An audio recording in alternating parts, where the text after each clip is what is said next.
Requesting a simple scroll from the archive is a trial. A secret this important? They'll never share it. So, you plan to sneak into a highly protected vault guarded by a millennia-old sect of warrior monks and waltz out with knowledge so dangerous it's been scrubbed from history? Oh, it'll be far more complicated than that. Hello, everyone, and welcome to Rotten Tomatoes RT Watch List. I am here with the cast of Vox Machina and the new Amazon Prime Video show, Mighty Nein. Hello, everyone. Everyone watching this video knows more about you than I will ever be able to pretend to know. But I'm so excited. You guys always have a great Comic-Con panel, but today y'all had some incredible announcements. So I don't know who, Travis, do you want to start? I feel like the last time we were at Comic-Con we talked, but talk about the announcement today. First of all, ending at 5, but we have a date for Mighty Nein. That's right. We do. November 19th, the first season of the Mighty Nein comes out, and it was amazing because we've been in the workshop on these things for years. So to actually get to show 2 clips from the Mighty Nein, as well as a nice little sneak peek at season 4 of The Legend of Vox Machina was amazing. And I think we took our own video footage of the audience as they were watching it. Yeah, I mean, because that's exactly what we want to see, is how do the people that know these characters as well as we do respond to it. Y'all put out that lovely picture that Vox Machina is going to be ending with, I hate to say it, but they were all on the message boards telling y'all that was going to happen anyway. So I'm glad y'all agreed. Yeah, The Legend of Vox Machina season 4 comes out early next year, and season 5 has been greenlit, which we're so excited about. And then that'll be the final season because that's the end of the story. We had always planned it to be 5 seasons, and to be able to tell the story exactly how we wanted to from start to finish is incredible and very lucky these days in television. And both season 4 and 5 are going to be incredible and sad and happy and everything we could hope for. I just have to know, tell me, is Tim McGraw a critter? Is that how this happened? Yes, confirmed, unconfirmed, hardcore critter. Yeah. He actually chased us down on a horse. He chased us down, yeah. I really want to picture him on the set of Yellowstone talking to them about let me tell you about Jester. You know what I mean? I'm kidding now. But tell me about this incredible voice cast. Mark Strong, I mean, so many folks y'all have brought back in for this year. Yeah. It's been such an incredible opportunity. I mean, a lot of it is just kind of pie in the sky, gatherings. We'll get together and be like, who do we think would be great for this? Who have we watched in recent media that made us think of these characters? Or who have we always thought when we were playing these games would be a good fit for this? And then we send Sam out to work his charming magic and see how if any of them have any interest. And we were continuously surprised how many people not just say yes, but then come in excited to work on it, either because they know Legend of Vox Machina or occasionally know Critical Role in its own right. And it's a very wild moment every time. I love how y'all are still delighted that people don't know who you are. That's still funny to me. But who was your most surprising get this year for you? Oh, for cast? Yeah. That we can talk about. That we can talk about. That's the thing. There's a couple of folks we haven't announced yet who I am just shocked that they would even consider reading the script. But of the list, I think everyone's really excited about Alan Cumming. He's just such a delight to watch in everything. And he was in a lot of our minds for several different characters, actually. We were like, oh, Alan Cumming could do this, really. And so we just took a swing, and he was so charming, so delighted to work with us. And what a neat guy. Oh, been obsessed with him since seeing him play the MC in Cabaret Once Upon a Time. Yes. And Traitors too, not to make it Traitors tawdry, but awesome. we love reality. Is his wardrobe in Traitors? Yeah.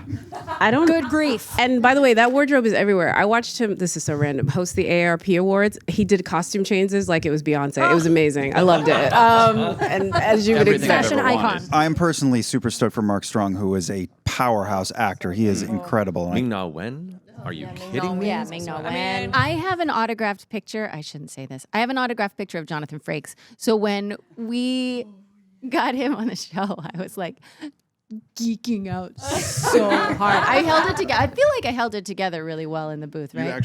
You came to the recording session and you were like, if anybody needs a line scratched, I do it. And she looked at me and she was like, read with me? And I was like, I can read with him. If you need somebody to she read looked with over and she me. goes, get your phone out. Get your phone out. And I took video of Laura scratching lines with Jonathan Frakes. We're definitely a bunch of next gen kids. And I was going to say, did you call him number one? Did you be number two? Yeah. I didn't go there.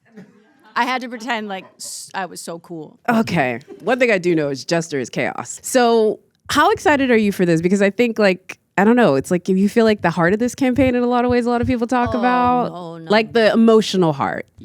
Yes. You seduced your husband, woman. You're welcome. I feel like a lot of the themes of the Mighty Nine are very dark and heavy, and Jester is this wonderful source of light that brings everybody up. And that's all that she wants to do is bring joy to people and draw a few dicks, you know. So yeah, I feel like Jester is me that I'm not allowed to show most of the time, and so to get to portray her, the first day we got to go in and start recording on Mighty Nine, it was like, it was like coming home. Yeah, I think there's a lot of themes from the show in general across the characters about healing from trauma, and how do we pull ourselves out of that pit. And I think Jester is a great example of the kind of person it takes often to pull us out of that. And I think that's why she is considered by many the heart, because everyone brings their own heart to it, but she definitely is kind of one of those lights that a lot of people need to pull themselves out of the shadow. Yeah, she inspires everyone around her. She does. Wait, are we talking about Laura? This is like such a bad transition. Speaking of shadows, let's talk about Molly. I'm just kidding. You know? Where are we going with that? No, I know. But I was going to bring it to you because I don't want to spoil anything, but they only put out one character poster for you for Mollymauk. And so I don't know. Yeah, they put it out today. Yeah, they put out character posters. Just the character design. Yeah, but you have... Everyone else got more than one, though. No, Okay. You just have other names next to you on IMDb that I'm probably not allowed to talk about, but maybe, I don't know, you have a lot of work this year. How about that? Can I say that? Is that fair?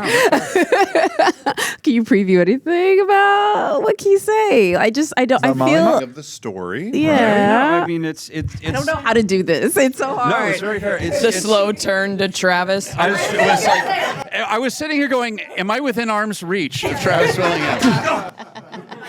He's had the darts out all day today. Yeah. Yeah, no, they're sweating right now. I will say I love seeing more of the carnival. I really love seeing, like, and we talked so much about that element and how to just get that vibe so completely. And I'm so excited for anyone who's ever worked a Ren Fair to go, yep, no, that's it, yeah. There's also your delightful brogue. Yeah, got to finally clean that up. I love how all of y'all are like workshopping new voices that you use in your very prolific voice career elsewhere in this. Like, yeah, that's where he's workshopping.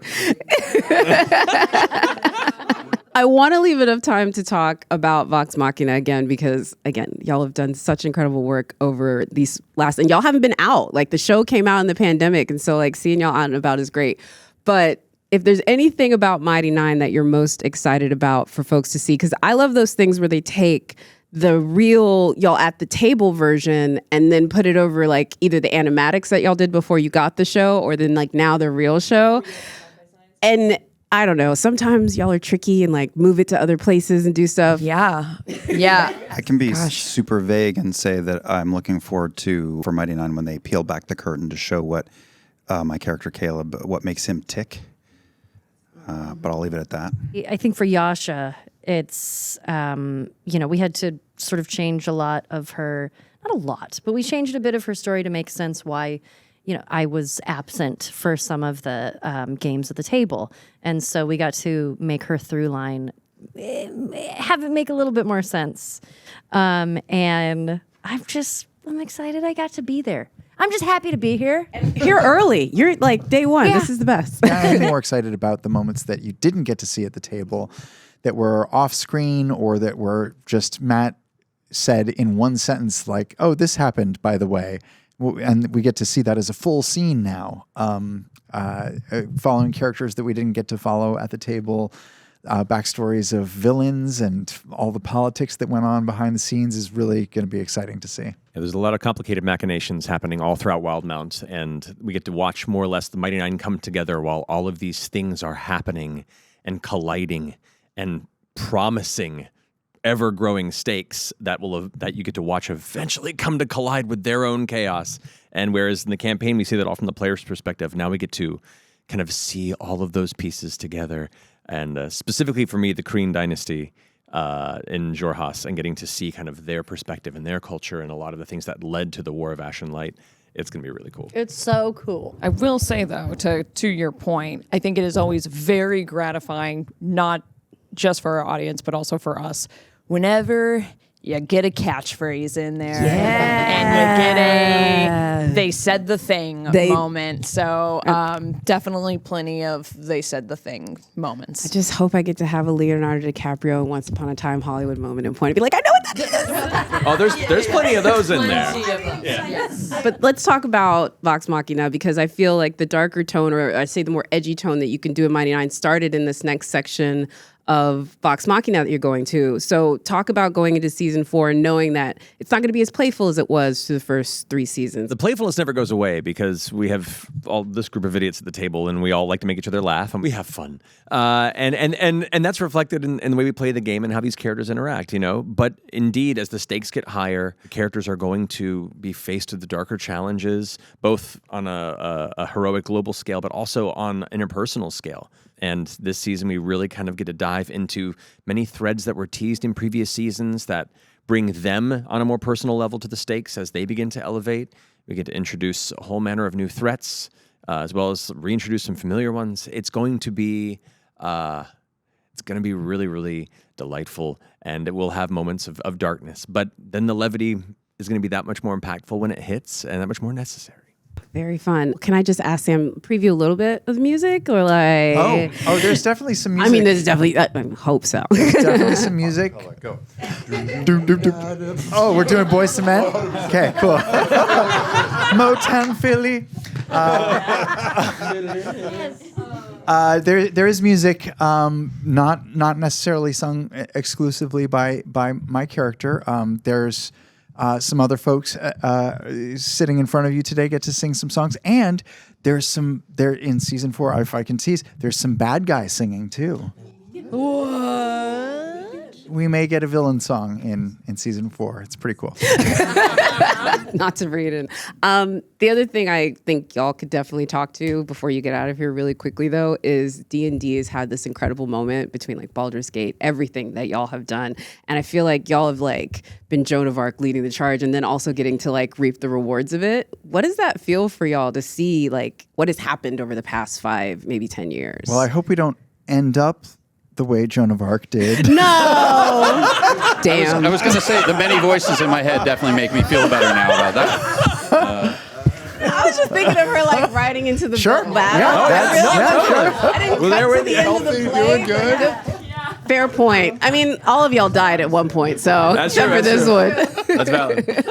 Anyway, go ahead. Whoever wants to. It's a huge wild honor to have had games like D&D and all these tabletop games that, you know, for some of us were formative and kind of helped us discover who we are, and then discover our friendship and family through them to be part of that resurgence. And now we're at a space where we have our own publishing company and are making our own games and getting to kind of like step into that space and share with it. It's very, very exciting. And I would never, if I could go back and talk to my 14-year-old self and tell him this, he would laugh and then call the police.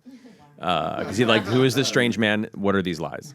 It is wild. And I think it's also amazing because it shows what a long-running game can actually be, what it can achieve, right? And ours is a high mark just because we've really thrown ourselves at it. But with now 5 seasons of The Legend of Vox Machina, we can fully make good on some of the things that we teased in season 1, season 2. I think everything that's possible at a TTRPG table it's only what your imagination can drum up. And if this group of idiots can make a story that's funny and interesting and also heartbreaking at the same time, that's what anybody can do at their table. And that's just what we hope to show every time we sit down and roll some dice. Yeah, back when we started playing this game together in Matt Mercer's dank little apartment. It gets so gross. It wasn't that bad. Their uranium was horrible. It was moist. Though. It was moist. My point is, I think we all at that time were like, is this the most fun you can have as an adult with your adult friends? I think it is, and not enough people know about it. And look at it now. Look how many people know about it now and are having exactly that kind of fun around their table. And that is so gratifying. Thank y'all Fucking for love it. doing it. I didn't It even was get to talk. I could talk to y'all for forever. Didn't even talk about that slutty little elf Essex. I mean, we're going to talk about it. Slutty little hot boy. We got to go. got time. That's all right. There'll be thank future ya. chances to maybe talk about it. Oh, I got to my go. God. Thank y'all very much. And thank you all for watching The Watch List.